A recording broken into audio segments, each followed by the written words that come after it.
Eu acho muito injusto você ter que mudar a personalidade só porque você está dentro de uma relação. Você foi escolhido daquela maneira, por que tem que mudar tudo? Eu sou introvertida. Quando o cara me conheceu, ele se apaixonou por mim, introvertido. Por que no decorrer da relação isso já não é mais interessante?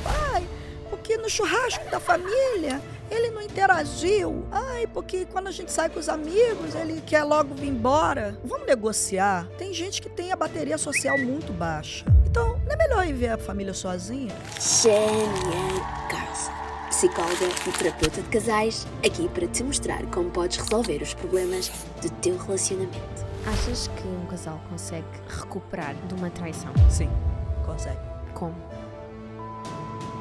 Relacionamentos à distância. Ih, menino, eu acho muito desgastante, mas tem casais que suportam. E o que é que faz com que não funcione? Geralmente os casais que... Isso não vai dar certo. Um tópico muito sensível. Famílias, sogras, Às vezes falta conversas diretas, honestas. falta de líbido. Eu recebo casal de 30 que não transa. Não transa. A mulher, quando ela não é bem tratada, não é validada dentro da relação, ela vai perdendo o interesse. Porque a atividade sexual da mulher é uma coisa emocional. E o mais importante é... Existe muito preconceito. Tu não queres que ninguém saiba que tu estás em terapia de casal. toca no ego. Porque viver o amor não é um ato somente privado. Ele é legitimadamente público. É importante que o público reconheça essa relação amorosa. Tanto que tem muitas mulheres que ficam muito chateadas quando os homens não pedem a mão em casamento. As redes sociais, um esforço para mostrar a relação perfeita. Raramente se coloca em público para falar dos fracassos. E quando se coloca, vira o quê? Vira escândalos. E para terapia é uma coisa desagradável. É chato. Ninguém quer estar em terapia. É difícil, 95% só chegam quando a coisa tá impraticável. O ideal é os homens vão para terapia amarrados. Por quê? As mulheres são mais profundas, os homens não têm muito interesse em profundidade. Essa que é a verdade. Não entende que tem que ter a mesma disponibilidade, aquela que ele teve quando quis conquistar. Esse mesmo espírito é preciso para ele salvar a relação dele, caso ele queira.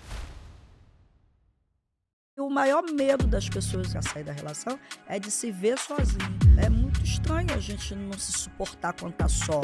É o que a gente não tá suportando na gente que tem que estar com o outro para não ver. Quando é que tu achas que está na hora de acabar? Quando não...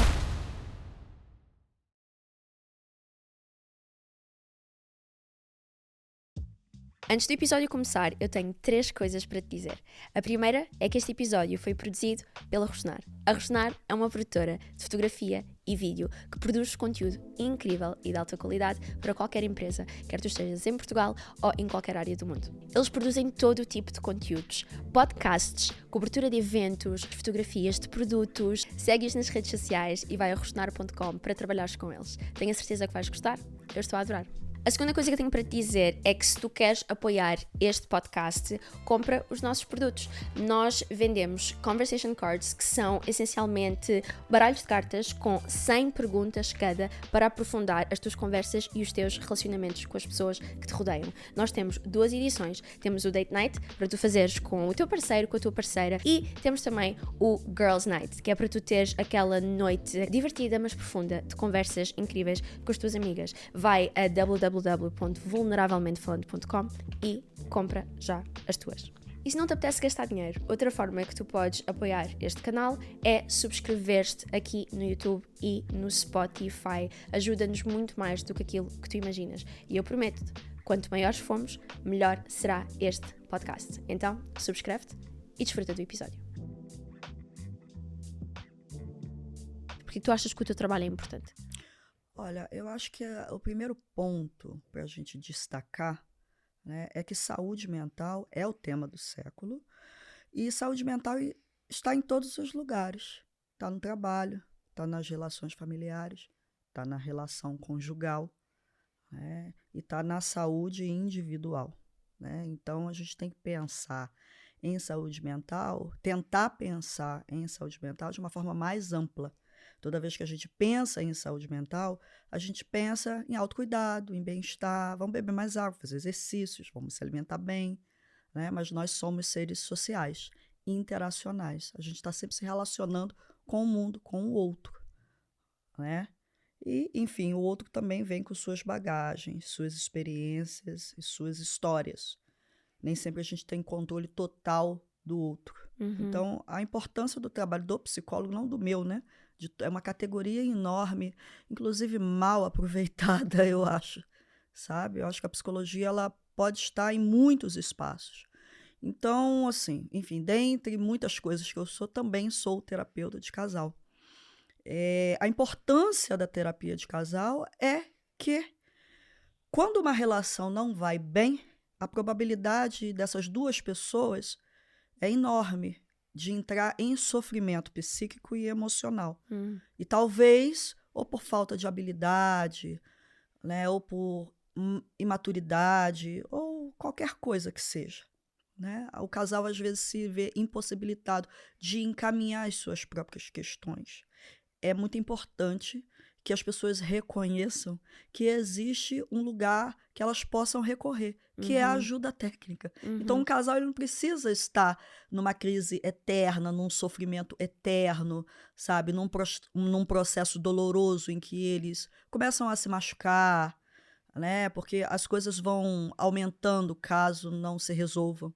Então, quando o casal se vê nessa situação em que realmente não consegue dar conta, talvez seja uma boa ideia procurar uma ajuda especializada, né? Pessoas que sabem cuidar, né, dessas questões. E isso leva-me à segunda questão que eu tinha aqui para ti, mas antes de colocar a questão, gostaria só de fazer um parêntese em relação ao que tu disseste.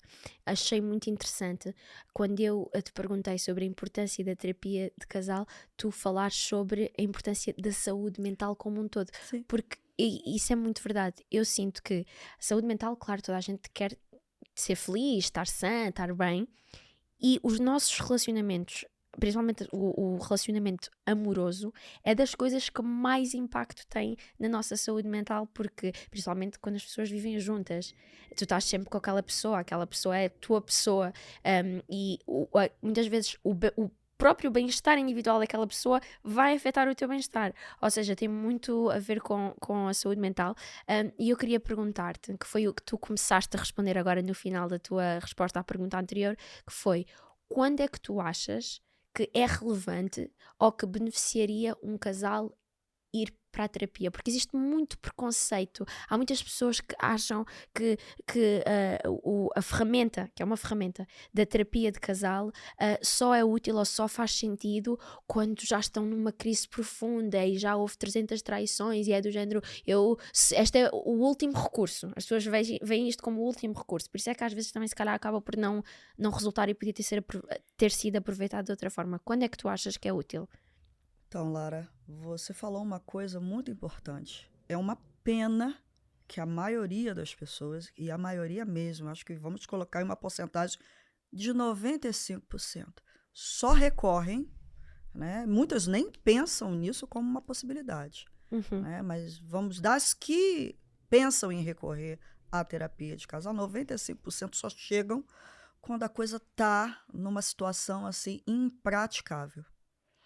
E nós, enquanto profissionais técnicos da saúde, a gente, né, tem que dar conta daquela demanda ali, né? E às vezes as pessoas demoram muito para pedir ajuda, né? O ideal, né, embora seja assim, essa seja a realidade, poderia ser diferente, o ideal é, sabe, tem uma coisa que a gente também não leva em consideração, que é a nossa intuição. Ouvir com atenção o que a gente sente, né, sobre uma situação e quais são os nossos limites dentro daquela situação.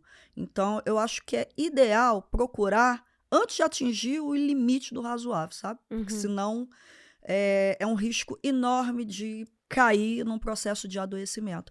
Embora os casais, né, já chegam com uma enorme carga de sofrimento, né, desgaste, mágoa, ressentimento, raiva e desesperança. Eu acho que vou fazer aqui uma analogia que pode parecer uma analogia muito forte, mas se as pessoas pararem para pensar, faz todo sentido. É como a saúde física. Se uma pessoa tem algum tumor ou algum cancro que até pode estar num estágio benigno, mas a pessoa diz, não, está benigno, eu não vou ao hospital, não vou ao médico, não vou curar, não vou tratar. É como se as pessoas fizessem isso. Elas só vão tratar quando já está em fase terminal, no estágio número 4. Isso não faz sentido para a nossa saúde. E qualquer pessoa pensaria, o que é que estás a fazer? Mas nos relacionamentos e na terapia, e até nem só na terapia de casal, também na terapia individual, as Sim. pessoas só vão quando está tudo a descambar. É que tudo do âmbito do mental e do emocional não é visto como doença. Não é visto como acometimento. Né? A gente pensa em cuidado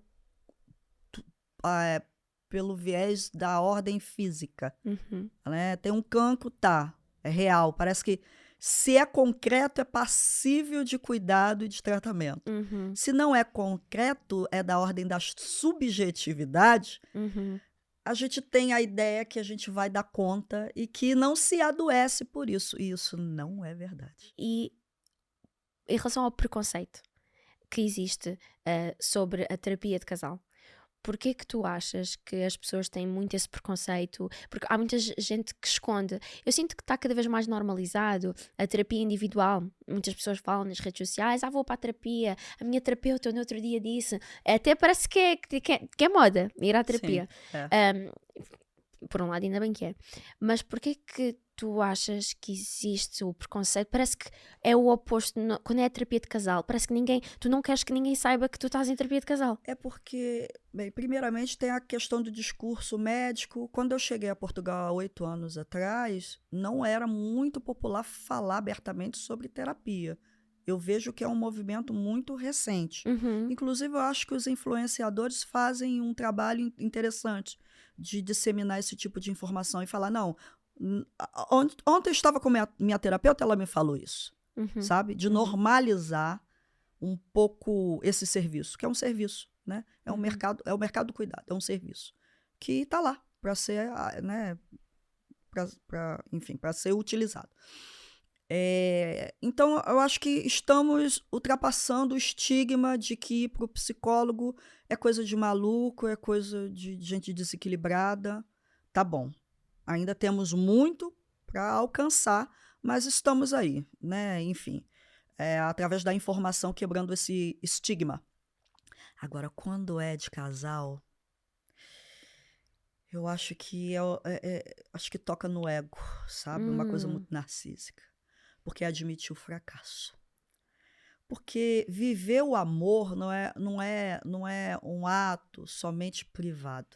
Né? O amor ele é legitimadamente público. É importante que o público social reconheça essa relação amorosa. Tanto que tem muitas mulheres que ficam muito chateadas quando os homens não assumem o namoro. Pedem a mão em casamento. Não é? Por quê? Porque é um ato público. A gente precisa desse reconhecimento social, porque é um lugar social. Né? Então, como também é da ordem pública, eu acho que o fracasso ele é muito embaraçoso. Reconhecer, né, também publicamente que não dá, pode não dar certo a história, eu acho que é um pouco complicado. Acho que é muito por aí. Aquele medo do o que é que as outras pessoas vão pensar do meu relacionamento, é isso? Exatamente, mesmo porque a gente sabe, né, com o evento das redes sociais, um esforço para mostrar a relação perfeita, a relação dos sonhos. Raramente, né, se coloca em público para falar dos fracassos. E quando se coloca, vira o quê? Vira escândalos. Né? Então, os fracassos são tratados muito negativamente e não como parte integrante de qualquer relação. Qualquer relação é passível de fracasso. Isso. Mas é muito difícil. E com base na tua experiência, quais é que tu dirias que são os principais desafios que os casais enfrentam nesta sociedade moderna e na atualidade? Eu vou falar um aspecto, mas ele é amplo e envolve muitas outras questões. Né? Eu acho que está faltando parcerias profundas e confiáveis, sabe? de entender que dentro de uma relação a gente partilha a vida. Não tem como manter totalmente a individualidade numa proposta de parceria. E eu acho que isso tem crescido. E isso é um problema, sabe? De casais que separam tudo em relação a finanças, separam tudo em relação a trabalho, não compartilham sonhos, não têm projetos conjugais, né? Uma relação conjugal demanda ter projetos conjugais, né? Mas eu vejo movimentos muito autocentrados. As pessoas estão com muito medo, mesmo dentro de uma relação, uma enorme necessidade de se proteger demais dentro das relações. E aí perde um pouco a oportunidade de se construir parcerias mais profundas, em que as bases sejam a honestidade, né, a lealdade e por assim vai. Claro que tem questões de traição, né, tem questões de conflitos familiares que interferem, tem as questões financeiras. São muitos os problemas, né, que um casal pode viver dentro de uma relação. Mas a parceria tem me chamado a atenção. Essa inabilidade de entender o que é uma parceria conjugal, sabe? O que é uma parceria conjugal? Uma parceria conjugal é você entrar num projeto e negociar necessidades individuais em detrimento dessa relação, para que ela tenha vida útil, inclusive, sabe? Não tem como você ser tão autocentrada, tão preocupado com as próprias necessidades individuais, né, quando se propõe estar dentro de uma parceria, dentro de uma relação, né? Demanda algumas responsabilidades, né? De abrir mão de algumas coisas. E é claro que isso também tem limitações, né? Eu acho que o grande desafio do casal é achar o equilíbrio certo para que isso seja colocado em prática de uma forma saudável para ambas as partes, né? Por exemplo, casamentos, né? Quando há uma disparidade financeira muito grande, né? A questão dos contratos prenupciais, a questão da divisão dos bens. Então, acho que é necessário, sim, mas acordos justos, né? Que a balança fique equilibrada para ambas as partes.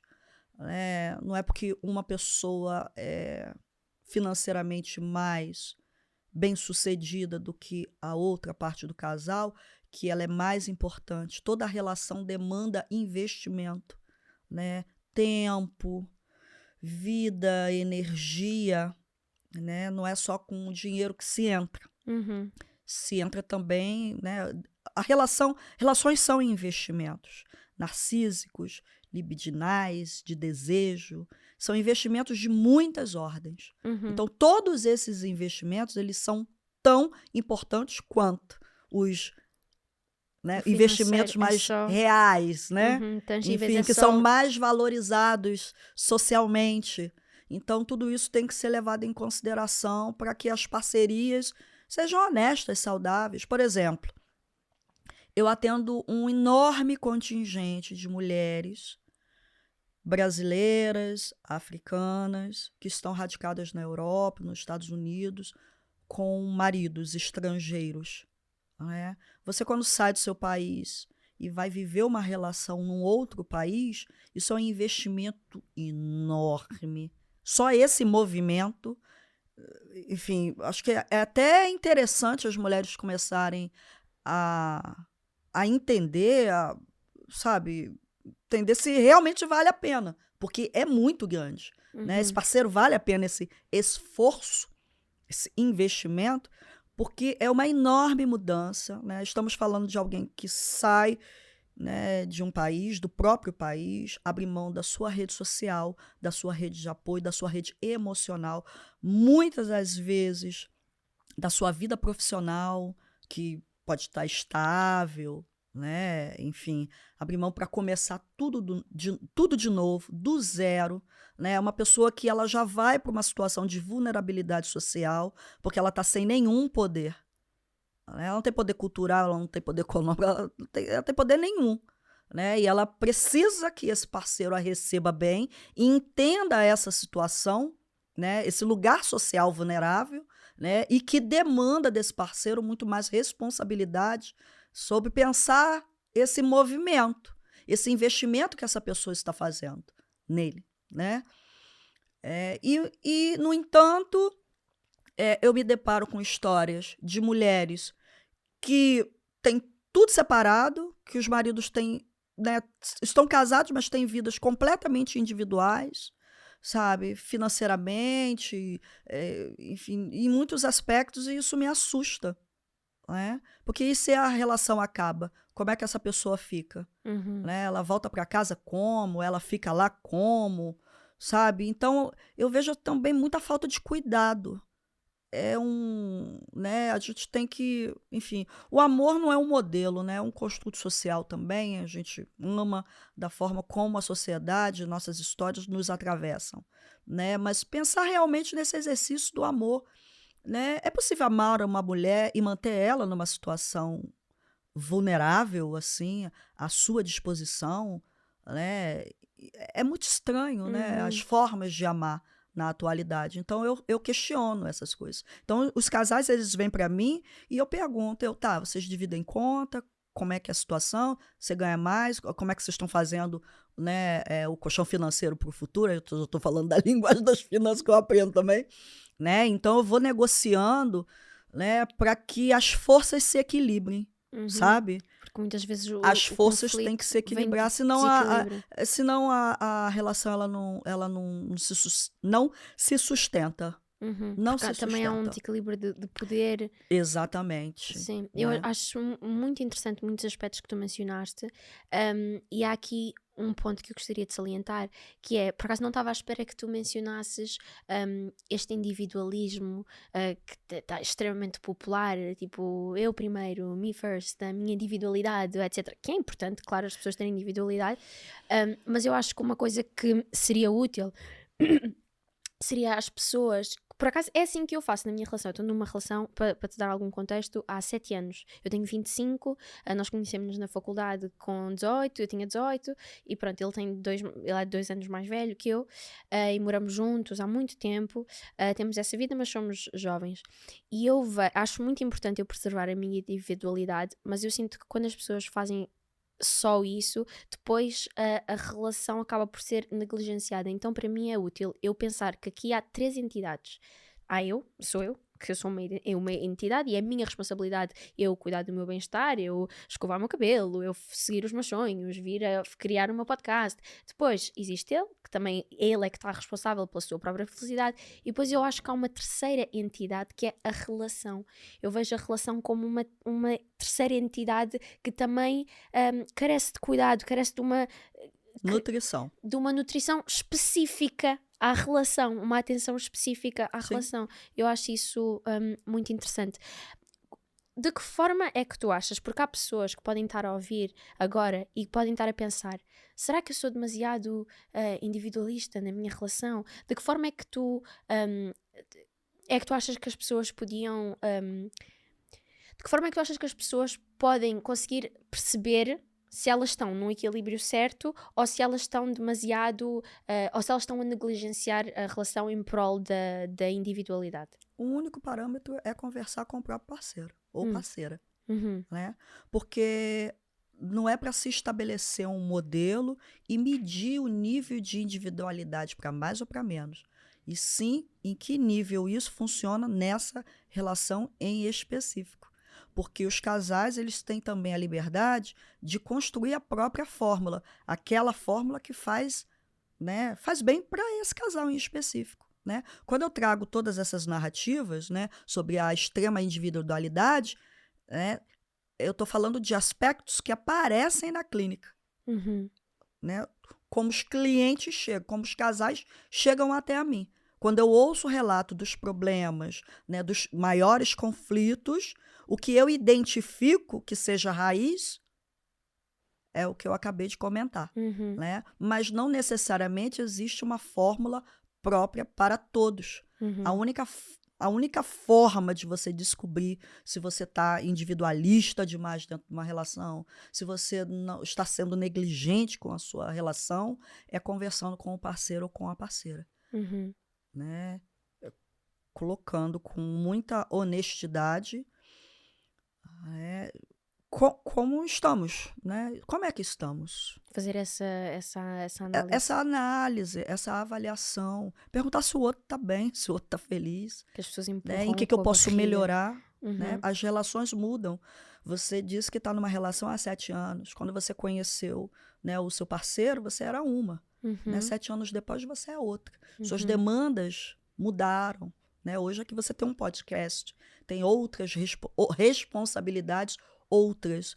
Só que sempre há uma forma da gente criar espaço para proteger e nutrir aquilo que a gente se dispôs a apostar, que é a relação. Ninguém nos obrigou. A gente quer estar na relação porque quer. Agora, se a gente quer, então a gente tem que se responsabilizar por isso.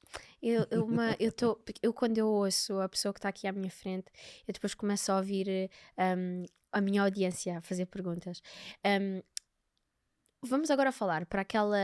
eu vou dizer mulher porque a maioria das vezes são mulheres. Os homens vão para terapia amarrados. É isso que eu ia dizer. É isso que eu ia dizer. Nossa, alguém que está em casa agora a pensar, ai não, isso é tudo ótimo, eu adoraria que o meu parceiro estivesse tão investido em melhorar a relação, em trabalhar nisto, em ir para a terapia, em fazer A, B, C e D, mas ele não quer, ele parece que não está interessado. O que é que tens a dizer a essa mulher? Eles só vão, a maioria das vezes só vão quando estão perdendo mesmo, a parceiro, quando não tem mais jeito. Por quê? Se puder postergar. Olha, por uma questão de gênero. Né? As mulheres são mais profundas, os homens não têm muito interesse em profundidade. Essa que é a verdade. Né? Eu até estive num evento muito interessante, no dia 8, né, que é o Chá de Beleza Afro, e a gente tinha lá um psicólogo, Renda, né? Então eu fiz algumas perguntas que a gente, né, teve a oportunidade de também falar um pouco desse universo, né, da mulher, de como ela se disponibiliza-se, né, para as relações, como é que ela vê a relação amorosa, como os homens, né, interagem também nisso. Tem uma coisa que é insuportável para os homens, né? Para a maioria, não estou falando, não estou generalizando, mas também eu tenho que levar em consideração uma prática de quase 15 anos, né? Estou batendo quase 38 mil horas, né, de trabalho, de atendimento clínico. É muita coisa, é muita. Então eu tenho parâmetros para falar, porque é o que eu recebo. Né? E assim, se eu recebo a maioria sim, é uma mensagem muito clara. Né? Uma coisa é ter uma porcentagem pequena que se comporta dessa forma. Né? Mas se eu recebo a maioria dos casais, é que os homens claramente verbalizam que estão ali mais porque a parceira quis e achou que era o momento, né? E que, enfim, estão disponíveis porque ela quer. Né? Isso é um dado, não é uma suposição da minha cabeça, é um dado. Né? E que, à medida que a terapia vai se aprofundando, um incômodo vai se instalando, né? Porque é preciso tocar em coisas bem profundas, né? Para que a gente tenha um resultado posterior. E eu percebo o incômodo, o medo, o desconforto, né, a resistência, né, que a gente fala muito de resistências, né, em psicologia e psicanálise. Né? Isso é um dado. Então, as mulheres estão sempre trabalhando muito mais pelas relações do que os homens. Né? Então, acho que é importante também a gente socialmente reconhecer isso, porque é preciso mudanças. É preciso mudanças estruturais, né? Nesse jogo do gênero, né? De como a gente performa gênero em nossas relações. Isso tem que ser questionado o mais rápido possível. E dentro desse contexto que eu acabaste de dizer, que eu concordo e acho muito interessante, o que é que tens a dizer então a um homem que esteja a ouvir isto? O que é que o homem pode fazer para melhorar este dado que tu estavas a dizer? E o que é que também a mulher que está em casa e que está agora frustrada, então se é de género não há nada que eu possa fazer. O que é que a pessoa pode fazer? O que é que a mulher pode fazer e uma mensagem para os homens? É a responsabilidade do casal. Né? É um casal que decidiu estar junto. né? E tem um problema que não consegue resolver, se vai buscar ajuda, tem que estar junto e disponível. É a mesma disponibilidade que a gente teve quando quis iniciar a relação. É essa disponibilidade que a gente tem que ter quando a gente tem que melhorar a relação ou resolver alguma coisa dentro da relação. Então, serve para os homens, serve para as mulheres. Os homens que têm, né, não entende que tem que ter a mesma disponibilidade, aquela que ele teve quando quis conquistar a mulher, falando, essa é a mulher certa. Então, eu vou me dedicar, vou conquistar. Toda a energia que ele pôs no Exato, vou início. botar aquela energia, vou à caça, né? Que eles vão à caça. Esse mesmo espírito é preciso para ele salvar a relação dele, caso ele queira continuar dentro dessa relação. E aí demanda mudanças de pensamento, de comportamento, de postura, de pensamento, visão de mundo, tudo isso cabe. E não tem nada de errado com isso, muito pelo contrário. É um processo de aprendizado. Eu acho que um dos maiores perigos e uma das maiores penas é que depois as pessoas começam a tomar-se umas às outras por garantido. Como garantido, ou seja, a pessoa pôs aquele esforço no início, mas agora, pronto, ela até pode estar a ver as coisas a descambar, mas ela acha que o outro vai estar sempre ali, que não é preciso resolver o problema hoje, pode ser amanhã, pode ser daqui a 1 ano, pode ser daqui a 2 anos, porque eu acho que isso no fundo se deve ao facto de nós tomarmos o outro por garantido. É um erro ruim, né? Mas me parece uma tendência. E é por isso que os problemas costumam se acumular, serem colocados para baixo do tapete, né? E aí é complicado, porque a gente está falando de energia, está falando, né? Vai ter que ir para algum lugar. Né? Por exemplo, alguns casais chegam, né? Tendo brigas assim bem triviais sobre a arrumação da casa. Que você deixou de fazer isso, que eu faço mais, eu faço menos, e blá, blá, blá. Mas aí, durante a terapia de casal, a gente vai escavando, porque a gente faz isso, né? Pelo menos eu faço. A gente sabe que o problema basilar é outro, né? Aquilo ali são os motivos conscientes, as racionalizações que a gente acaba dando, né, para expressar as insatisfações, que, na verdade, vêm lá da raiz. A gente chega na verdadeira fonte, que pode ser uma traição, pode ser uma deslealdade, pode ser um extremo individualismo, pode ser a negligência, pode ser falta de reconhecimento dentro da relação. Então, sempre tem um motivo mais profundo. Então, é preciso coragem. Ir para a terapia de casal é preciso coragem. Inclusive, que nós não garantimos. Às vezes, para aquele casal, o melhor é a separação. Ele vai ver como fracasso. Fala assim, fui para terapia de casal, não adiantou nada, né? A gente separou assim mesmo. Não. Relações também têm tempo de duração. Né? Tem finitude. Né? A vida, a gente tem que lidar com a finitude. A nossa vida tem finitude. A gente não vive para sempre. As relações também têm finitude. E muitas vezes, para o casal, o melhor é não estar junto. O mais saudável é não estar junto. Muitos casais, o mais saudável é não estarem juntos. Porque tem pessoas que se reúnem e que produzem, sabe, relações muito tóxicas, muito dolorosas, né? Então, talvez não seja um momento de se curar individualmente para depois fazer esse investimento, visto que, né, do jeito que a coisa corre, fica muito evidente que nenhum e nem outro estava preparado para viver uma relação saudável, né, minimamente respeitosa. É complicado. E tu Porque a gente não é um problema, entendeu? E tu mencionaste casais que vão para a terapia e não é que não resulta, às vezes resultou tão bem que chegaram à conclusão que tinham que terminar. Mas há casais que vão para a terapia e que acabam por terminar. E há casais que vão para a terapia e acabam por trabalhar o suficiente para o terapeuta dizer: acho que resolvemos o problema, se calhar em vez de uma vez por semana podemos fazer isto uma vez por mês, ou acho que vocês já não precisam mais de mim. Existem esses dois polos. Na tua experiência, já observaste alguma tendência em termos de comportamento? Ou seja, o que eu quero dizer é, existe alguma coisa que os casais que vão para a terapia e conseguem resolver os problemas fazem, que fez com que eles conseguiram resolver e vice-versa? Algum comportamento que os casais que acabam por deitar tudo a perder têm? Existe algum padrão, alguma tendência que tu conseguiste observar até agora? Tem alguns aspectos que a gente já está com o ouvido treinado, com a vista treinada, né? Então tem alguns aspectos que aparecem que a gente logo saca. Assim, isso aí não... Esse casal não vai durar muito em terapia, ou isso não vai dar certo, né? Geralmente os casais que chegam muito comprometidos em fazer de tudo para consertar e salvar a relação têm uma probabilidade muito maior, né, de ter um processo psicoterapêutico de casal mais bem sucedido. Agora, quando chega aquele casal que a mulher veio arrastando o parceiro, né, ou também, eu também atendo casais homoafetivos, né, ou quando um dos pares não está muito afim, só está porque a outra, né, o parceiro ou a parceira quer que esteja, é um problema, sabe? Porque vem muito fechado. Quando chega com a ideia de que, olha, eu tô aqui, tá? Tá, eu vim porque ela ou ele tem um problema, né? Então, tô aqui, né? E não reconhece que faz parte do problema. Não reconhece que produz também problemas dentro da relação.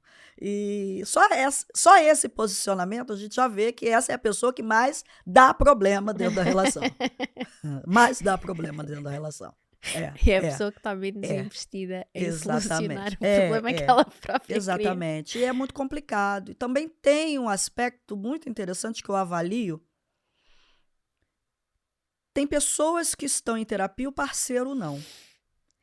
Quem está em terapia individual há algum tempo tem intimidade, né? Sabe o que é estar numa terapia, está em processo, enfim, com as questões individuais, e o parceiro nunca foi ou não tem interesse de ir. É complicado que a gente tem uma disparidade, sabe? Né? No que diz a flexibilidade. Né? Recursos internos para estar num processo dessa magnitude, que eu não acho fácil. Ir para terapia é uma coisa desagradável. É chato. Ninguém quer estar em terapia. É difícil, não é fácil. Eu, inclusive, eu uso muito humor, né? Faço piada, né? Até para oxigenar, né? Porque é coisa pesada, não é fácil. Eu acho que você tem que ter uma disposição, um querer enorme, assim, em termos de desenvolvimento pessoal, sabe? Você tem que querer muito melhorar enquanto ser humano. Né? Nem todas as pessoas elas têm, né, essa garra, essa capacidade. E quando também noto uma disparidade enorme nesse aspecto entre um e outro, e consigo constatar que um tem muitos recursos para estar dentro de uma terapia e o outro não vai alcançar, eu às vezes sugiro que a pessoa que nunca esteve em terapia primeiro ir para a terapia individual, para depois voltar para de casal. Ok, faz muito sentido. Para equilibrar um pouco, porque, sabe, eu já atendi casais em que a parte não tinha recurso nenhum, sabe? E depois Ficou difícil bem difícil para a pessoa, sabe? Então, já é um casal que está em sofrimento, né? E vir para terapia assim. Então, assim, eu tenho os meus parâmetros, né? De fazer, né, essa aferição, digamos assim. Né? Eu vou tomando as minhas decisões também, né, de qual eu escolho também, né? Eu não é todo casal que vem e que eu falo, não, vou pegar o caso de vocês. Às vezes eu dispenso. Eu digo, não, é melhor vocês ou procuram outro profissional, ou eu sugiro que você né, ela ou ele já está em terapia individual, sugiro que talvez seja bom para você também, primeiro entrar, né, para depois, né, mas fica a critério de vocês escolhem. Mas eu não vou fazer, entende? Então tem isso, tem muitas minúcias, nuances, sabe? Enfim, eu tenho os meus critérios dentro do que eu acho razoável. Faz sentido. Agora entrando aqui num tópico que é muito sensível, e tu também tens muita experiência com esse tópico, que é a componente de famílias. Sim. A componente sogras, a componente... Isso dá uma conversa, dá para fazer um episódio só sobre isso. Sim, com certeza. Porque também dependendo da relação individual que a pessoa tem com a sua família, claro, e cultural e tudo isso, há muitos fatores. Mas a maneira como eu vejo é as pessoas estão-se a casar uma com a outra, mas que vem atrelado muitos aspectos da família. Nem que seja, mesmo que a pessoa não tenha relação com a família, a pessoa tem os traumas que recebeu da família. Ou seja, a família do teu parceiro ou da tua parceira é uma coisa que vai estar sempre presente na tua relação. Fala-me um bocado sobre isso, e tu tens muita experiência neste tópico da família, das sogras, etc. Quais é que são os maiores problemas, as maiores dificuldades que tu observas e que tu observaste até agora na tua experiência dentro deste contexto, e que ferramentas é que tu tens aqui na manga que podem ajudar as pessoas a ultrapassar essas questões? A família é o primeiro núcleo socializador do ser humano. A gente ensaia na família tudo que a gente precisa para ir para o mundo, né? Essa é a importância da família. Tá? Agora, tem uma coisa interessante, é que casais, eles não se consideram uma família, mas o casal, ele já é a família. O casal é a primeira formação do que a gente vai entender como família. O casal, ele é a família. Embora muitas vezes ele não se entenda como família. Ele ainda, se não tiver os filhos, ele não se entende como família. A gente tem a tendência, né, ou de repetir ou de fazer diferente. Seja agradável ou não, ou suficiente ou não, a gente toma o nosso modelo de família nuclear, nosso núcleo, né, primeiro núcleo, como um referencial. E aí, né, no seu processo de construção de identidade, subjetividade, né, o ser humano que você vai se tornar na vida adulta, né, e quando você passa a fazer suas escolhas amorosas, você vai avaliar, você vai tomar decisões. Ou eu repito os modelos que eu aprendi na minha família, ou quero diferente, né? Quero diferente. E aí, quais são as questões que aparecem, né, quando a família de origem interfere nesse espaço novo conjugal, né? Essa nova família? Geralmente é por uma inabilidade do parceiro. Porque assim, quando eu conheço um homem e quero ter uma relação com um homem, né, a gente conhece a pessoa. Primeiro a gente apresenta os amigos, né? Ou seja, a gente está dando oportunidade para a pessoa nos conhecer. Tipo assim, olha aqui, deixa eu te apresentar um pouco de mim aqui. Vou te apresentar meus amigos. Ó, isso aqui é um pouco de mim. E aí você apresenta a família. Fala, ó, agora você vai me conhecer bem. Vai saber bastante sobre mim. Bem mais íntimo. Exatamente, é bem mais íntimo. E quando a gente faz esse movimento, é de nossa responsabilidade fazer essa mediação entre a nossa família, né, a pessoa que a gente escolheu para estar na nossa vida. Né? O maior problema se encontra aí. A maioria das pessoas, elas não sabem fazer essa mediação. Tá? Não sabe dar limite à família e limite ao parceiro. Entender que tem aspectos que são vividos e discutidos somente dentro da família e que não pode misturar na relação atual e vice-versa. Então, tem que se encontrar a medida certa, o equilíbrio, para também fazer isso. É preciso ter uma habilidade para fazer isso. Né? Por quê? Porque estamos falando de qualidades de relações que são completamente diferentes. Uma mãe, um pai, irmãos, eles têm funções que são específicas. Uma esposa, uma namorada, uma noiva, ela tem outras funções. Então, essas funções, elas não têm motivo de embate, porque elas são diferentes. Como é que a gente está reconhecendo e interagindo com essas funções? O problema é quando elas se misturam, quando não há um limite entre elas, né? Elas ficam emaranhadas. Né? Então, acho que a maior habilidade que a gente tem que, né, aprender quando a gente decide estar numa relação, é que vai ser de nossa responsabilidade fazer essa mediação e não ter uma receita própria, porque as famílias são diferentes, Claro. as relações são diferentes, Uhum. a gente é diferente, a pessoa que chega é diferente, e aí demanda bom senso, responsabilidade, né, e sensibilidade para poder fazer com que essa máquina, essa engrenagem possa funcionar de uma forma relativamente boa. É possível fazer isso. Agora, se isenta, se tem dificuldade de dizer não, se não consegue dar limites, se é condescendente, está vendo que a coisa está errada, não se posiciona, né? Se tem muita superproteção por um membro, mesmo sabendo que ele está errado, que não é assim, vai dar problema. Uhum. E tu mencionaste uma coisa que eu acho muito interessante e nunca tinha pensado nessa perspectiva, que foi a palavra responsabilidade.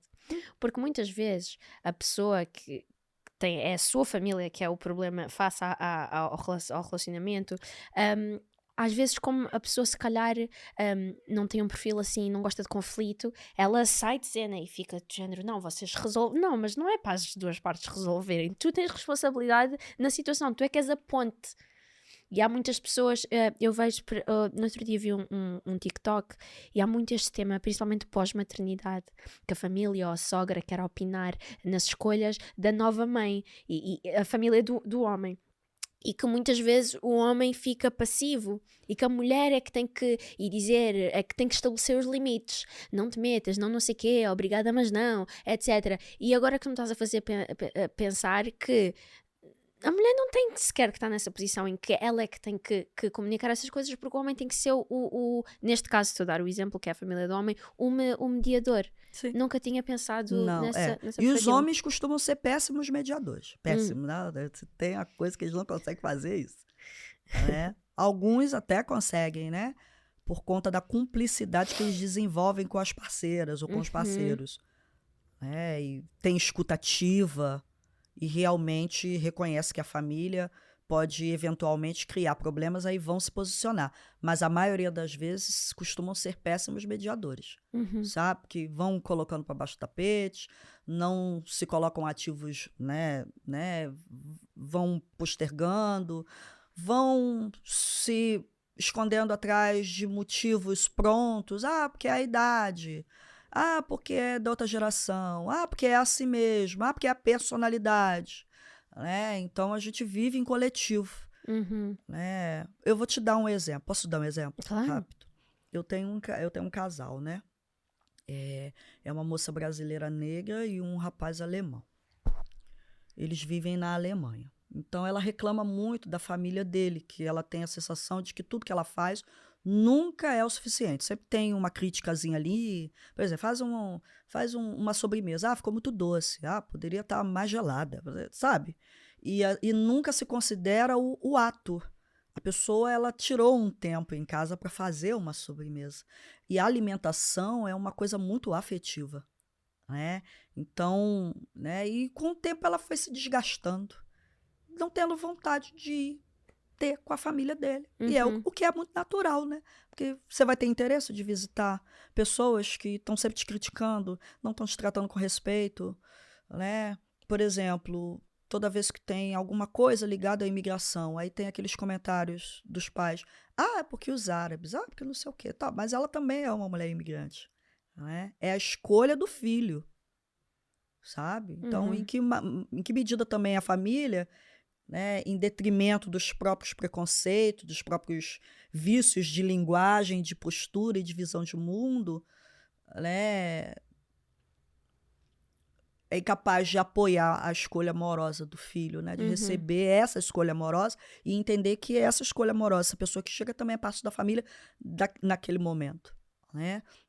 E ela reclamava muito com ele, que ele nunca se posicionava, né? Então, quando ele trouxe durante a terapia, não, porque meus pais são de uma vilazinha, né? São conservadores, né? Porque tem coisas que eles não vão entender. Eu falei, pois é, enfim, né? Então, me parece ter um trabalho árduo pela frente, porque a família é tua. né? Você escolheu essa mulher. Você poderia ter escolhido uma alemã, deixaria seus pais provavelmente mais felizes, né? E nenhum conflito. Só que você escolheu. Você trouxe essa mulher de outro país para ficar com você. Né? Ela só tem a sua família como rede de apoio. E aí, como é que fica? A responsabilidade Né? É a sua família. Né? Agora, você imagina, ela chega na casa dos seus pais, aí vocês começam a ter esse tipo de papo desagradável sobre imigração, quanto é perigoso, que as pessoas vão explodir isso e aquilo, né? Imagina se ela começa a ter um papo sobre nazismo. Vocês vão gostar? Ela pode, porque todo mundo tem passado. Ela pode fazer isso, né? Porque não é uma realidade da cultura de vocês. Vocês não viveram isso? Não tem um marcador histórico que o mundo inteiro reconhece e está colado em vocês. Não tem como vocês descolar. Ela pode começar esse assunto. Seus pais iam ficar confortáveis com esse assunto? Então, assim, é preciso uma empatia e um mínimo de respeito quando a gente convive num ambiente familiar. Isso é responsabilidade do parceiro. Tenha ele o movimento de ir até a casa dos pais e falar, olha, eu tô com um problema. Eu amo essa mulher, escolhi ela para ser a minha esposa, só que quando ela vem aqui acontece isso. É desagradável, me prejudica assim. E a pergunta que eu vim aqui fazer é o seguinte, você, papai e mamãe, vão me apoiar ou não na minha relação? Vocês estão comigo ou não? Temos aqui um trabalho de equipe, coletivo, porque assim, tô assaltando, tô roubando, tô dando problema para vocês, tá? O que mais vocês querem? Sabe? Então, às vezes falta conversas diretas, honestas. Vamos logo botar a carta na mesa e resolver. Mas não ficar fingindo, porque... E aí eu falei, querido, é isso que você tem que fazer. Ele tá evitando. Porque ela não tem essa obrigação. Inclusive, já estou aqui dizendo, tá, fulaninha? Se você não quiser ir mais, não vá. Porque ninguém vai querer ir. Quem vai querer ir? Ninguém. Agora né? Aí você vai sozinho e explica, ó, ela não veio por isso. Isso é muito importante. E mencionaste o aspecto da cultura, das diferenças na cultura. O meu contingente é esse, né? Então eu tenho muita prática nesses aspectos. E uma terapia, né, para esse público, não tem como fugir das negociações, sabe? Para a gente poder, primeiro, tirar a pessoa que está em vulnerabilidade. Sabe? Diminuir essa... O primeiro ponto é diminuir a vulnerabilidade da pessoa que está mais vulnerável na relação. Segundo é fazer negociações muito sérias. Porque é preciso uma nova postura. Entender a responsabilidade que é estar numa relação, entendeu? Dessa complexidade. Não tem como fugir. Para dar certo, vai ter que arregaçar a manguinha e fazer o trabalho da difícil. Camisola e ir para dentro. Não tem essa. A minha relação também tem... por acaso, agora mencionaste o exemplo da Alemanha. Eu sou portuguesa e angolana. Cresci aqui em Portugal, mas a minha família tem toda a cultura angolana. Cresci muito com essa cultura. E o meu namorado, ele é britânico. Ele é inglês, loirinho, o mais britânico que dá para ser.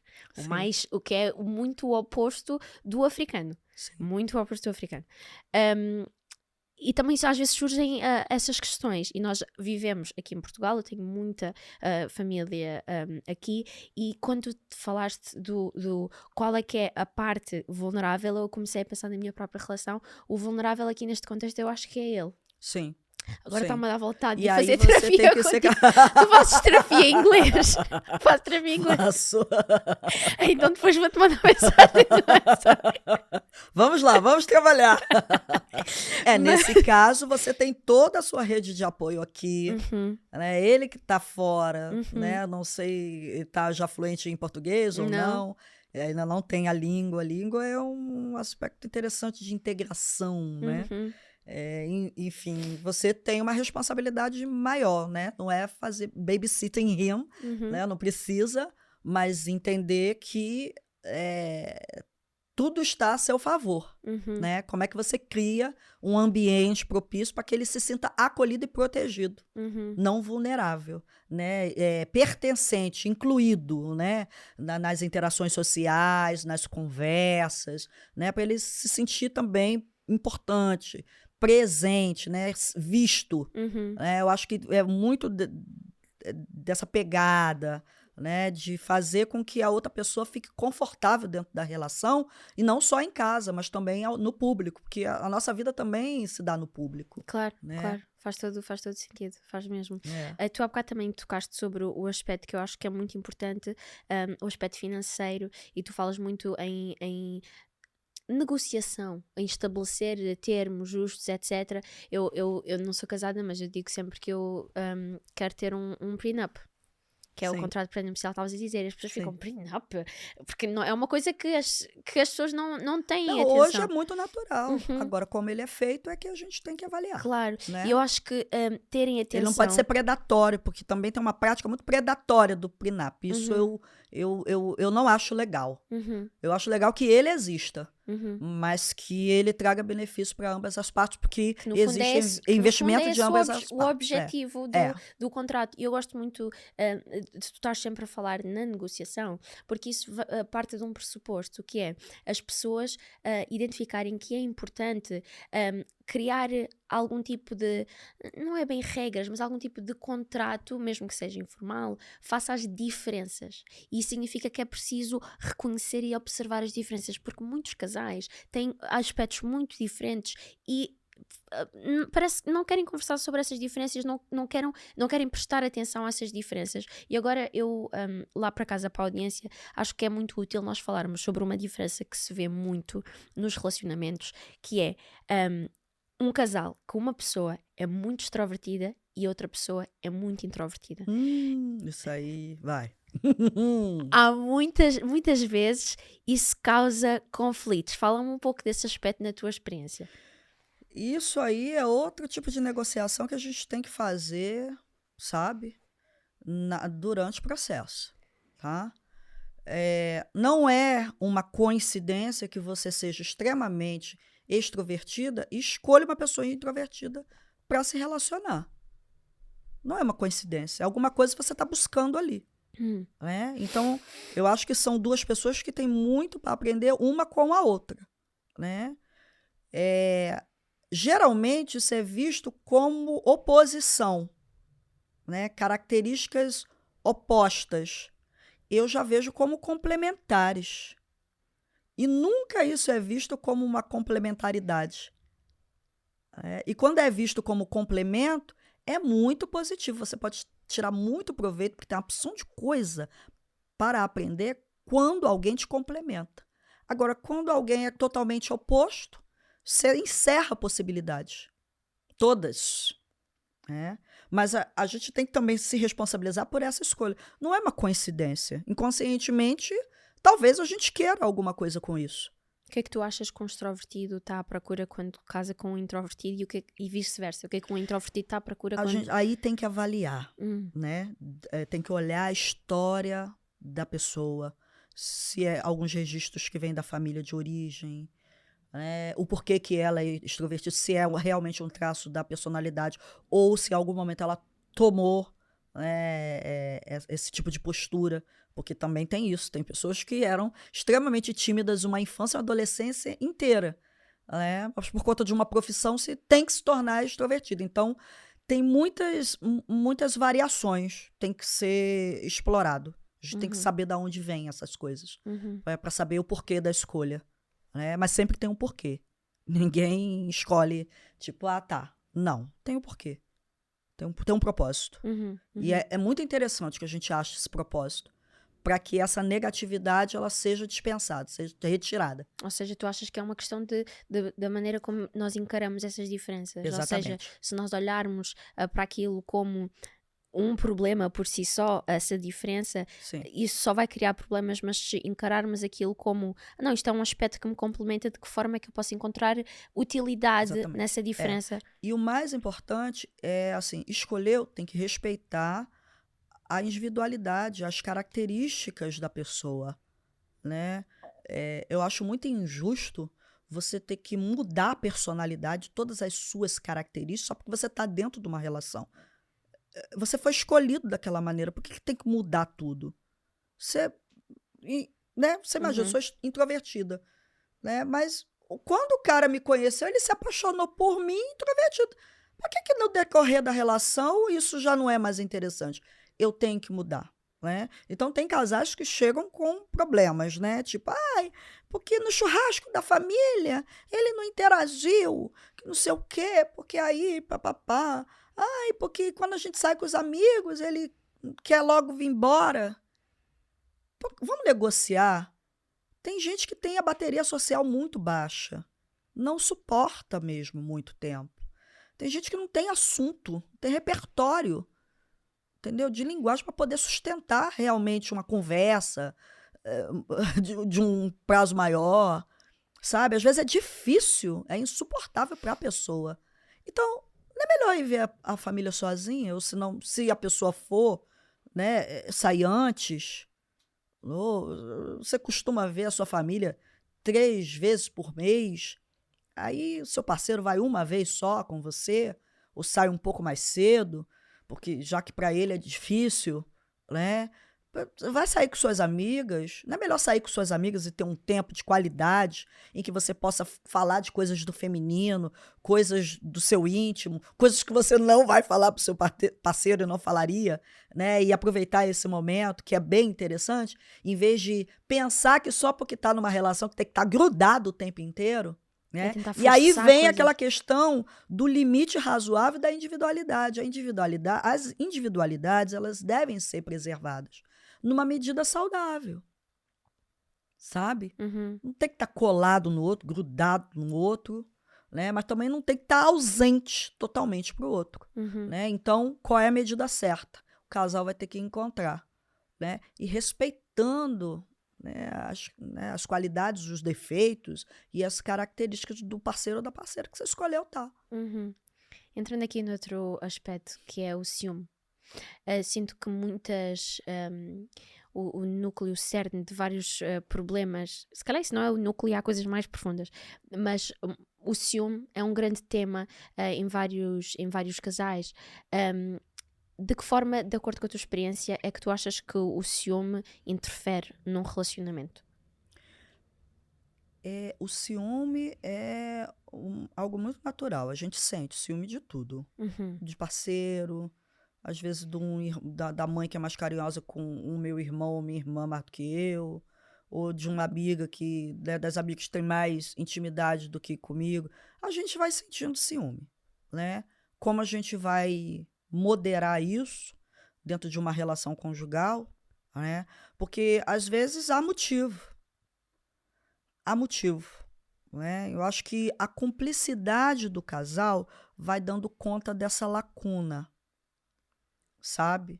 Porque a cumplicidade do casal vai fazer com que se instale, né, mais confiança, sabe? E esse sentimento de lealdade.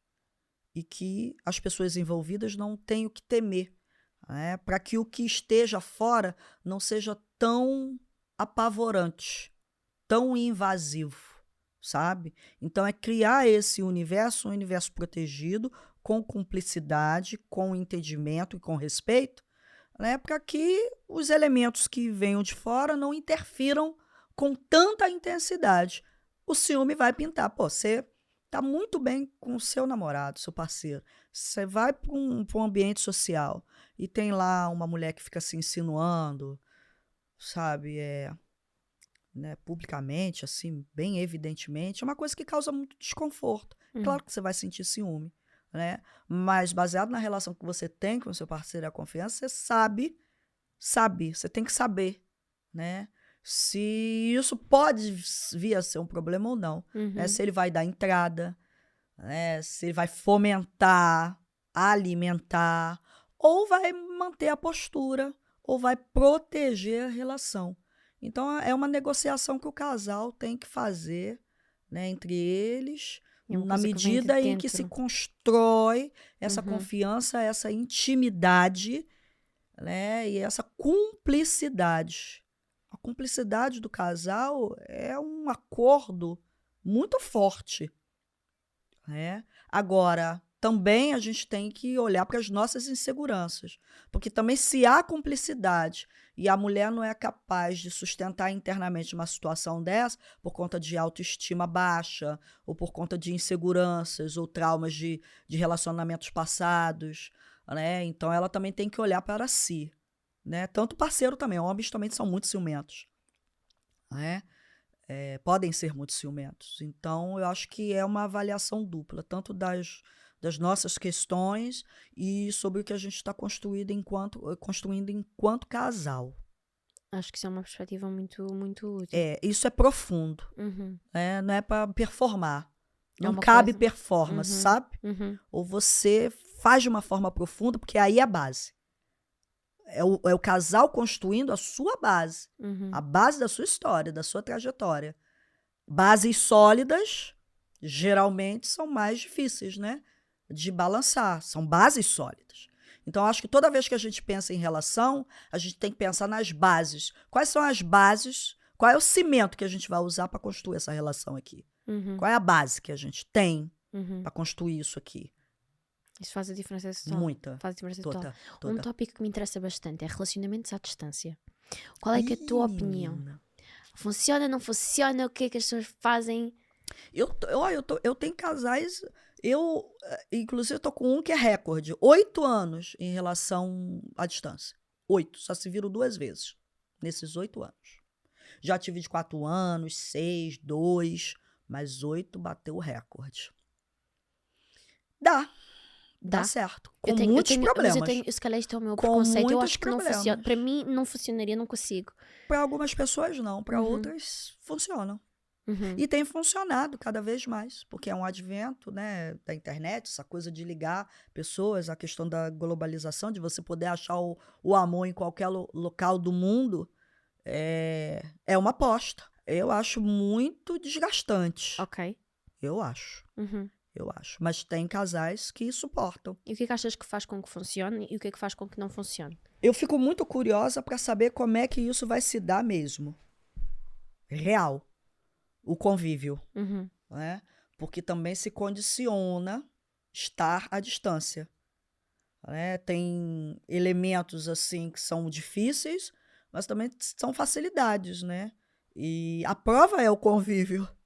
A prova é o convívio, né? Então, tem casais que sustentam uma relação à distância por longos períodos de tempo.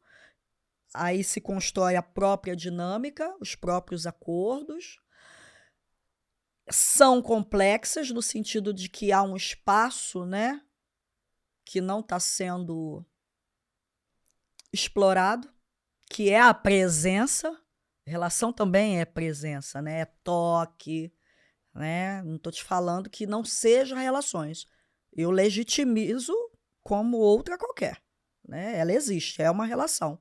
Mas, né, enfim, tem as limitações que a distância impõe. Uhum. E eu fico impressionada com os casos que chegam. Sustentar uma relação de 8, 10 anos à distância? Dá muito trabalho. Dá muito trabalho. É porque você sustenta uma relação a partir de idealizações, né? Do que pode ser, Uhum. do que virá. Agora entrando aqui numa fase final, eu gostaria de falar sobre fim, sobre a relação acabar, sobre términos, sobre essas coisas. E há muitas componentes, mas a primeira pergunta que eu gostaria de fazer é: quando é que tu achas que está na hora de acabar?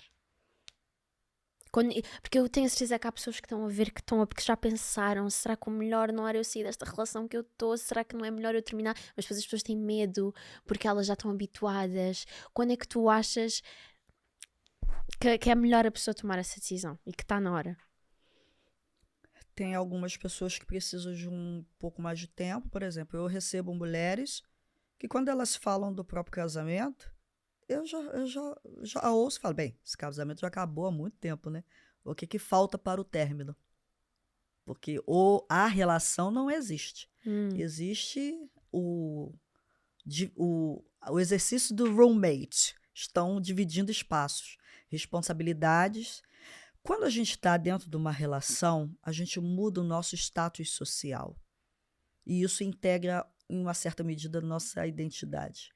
Né? Você ser uma mulher solteira é diferente de você ser uma mulher casada. E é diferente de ser uma mulher casada com filhos. Sabe? A gente vai agregando capitais sociais à nossa vivência, à nossa identidade e em como a gente se reconhece como pessoa e como as pessoas nos reconhecem como pessoa. Então não é uma coisa muito simples acabar, finalizar, porque você não está abrindo mão só da relação. Você está abrindo mão de uma série de construções que você foi se submetendo ao longo do tempo, sabe? E aí, deixar de ser casada para ser divorciada tem um peso social, né? Deixar de ser uma mãe casada para ser uma mãe solo tem consequências sociais, materiais, sabe? Então, os términos não são simples. Cada caso é um caso, né? Mas quando ele é indicado, quando não existe mais respeito, quando a relação te coloca em sofrimento emocional e psíquico, quando você não se reconhece mais, tá? Tem muito disso, de você se deixar engolir por uma situação e chegar a um momento da vida de se olhar e não se reconhecer mais. Isso é muito sério, sabe? Também é uma indicação. E quando não há mais um projeto de vida, né, para essa relação, para esse casal, né, sem pensar, sem falar aqui em coisas mais sérias, que envolve violência, né, tanto psicológica, física, material, patrimonial, enfim, né, essas realmente a gente tem que ser realmente um ponto de encerramento. Né? Mas eu digo, não é simples. Né? Às vezes a gente tem aquela amiga com aquela relação horrível, ou aquele casamento horrível que não consegue acabar, mas não é simples. Então, às vezes as pessoas precisam de ajuda também para encerrar. Como eu disse, né, eu recebo mulheres, né, que quando elas vão narrando a relação, tipo, não, isso aí já foi.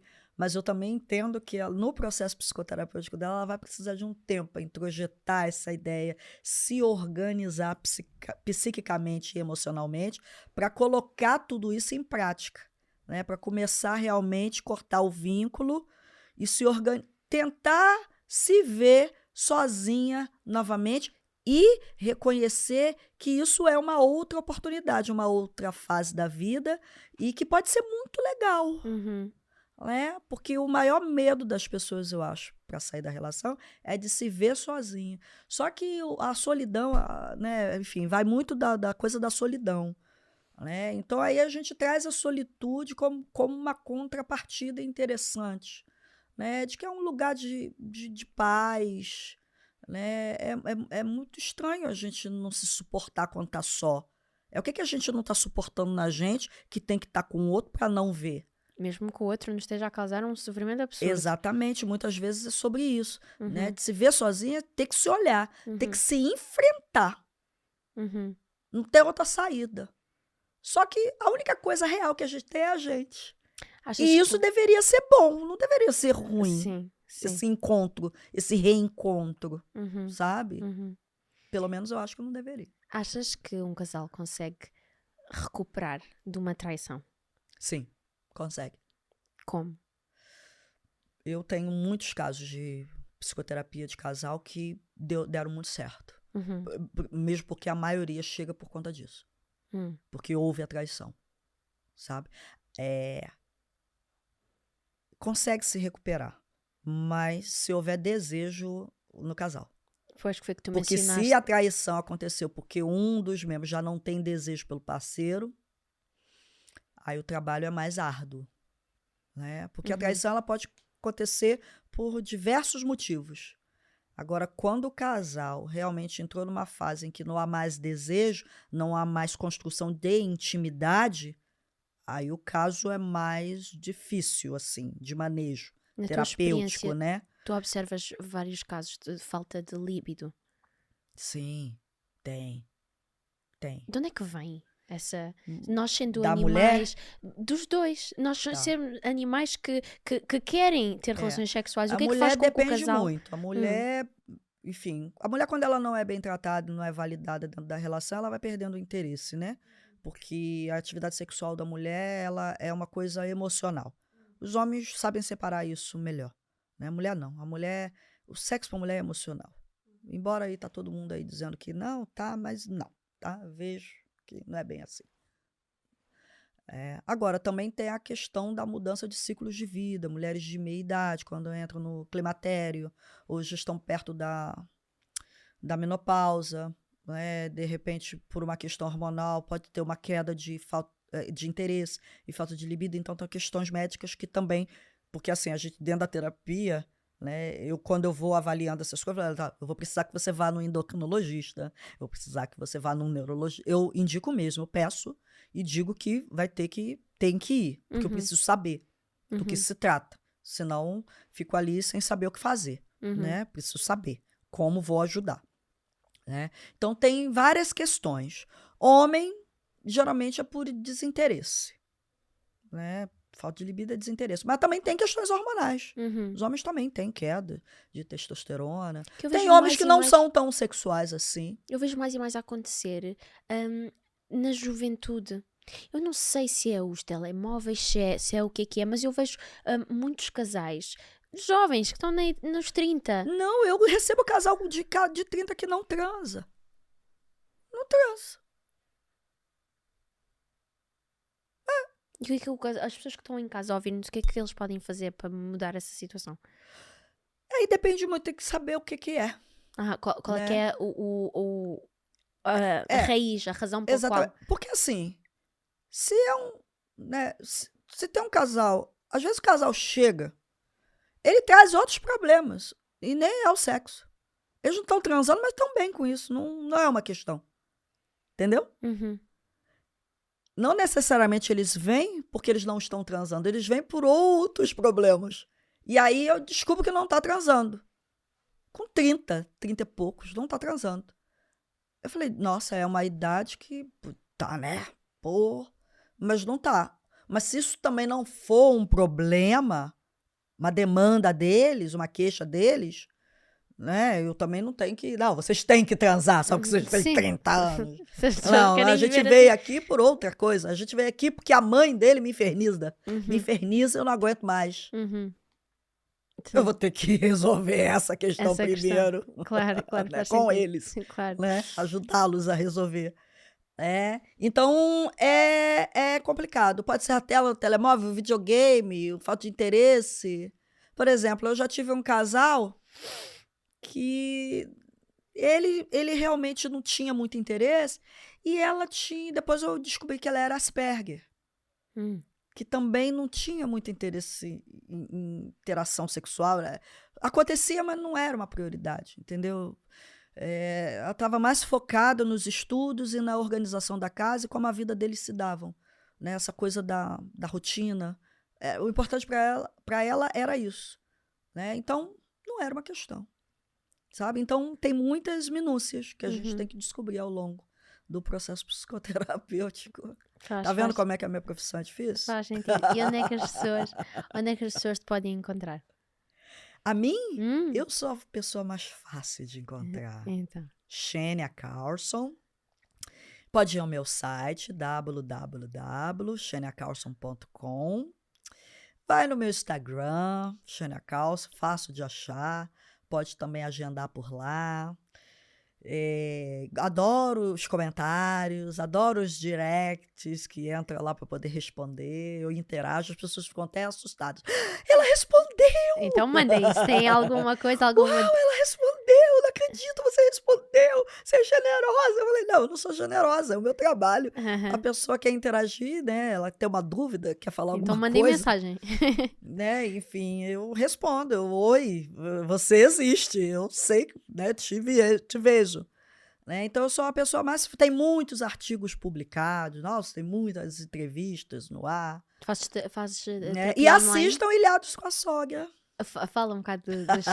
O Ilhados com a Sogra é um reality show né, apresentado pelo Netflix. Já tivemos a 2ª temporada, tô torcendo aí pela 3ª, vamos ver.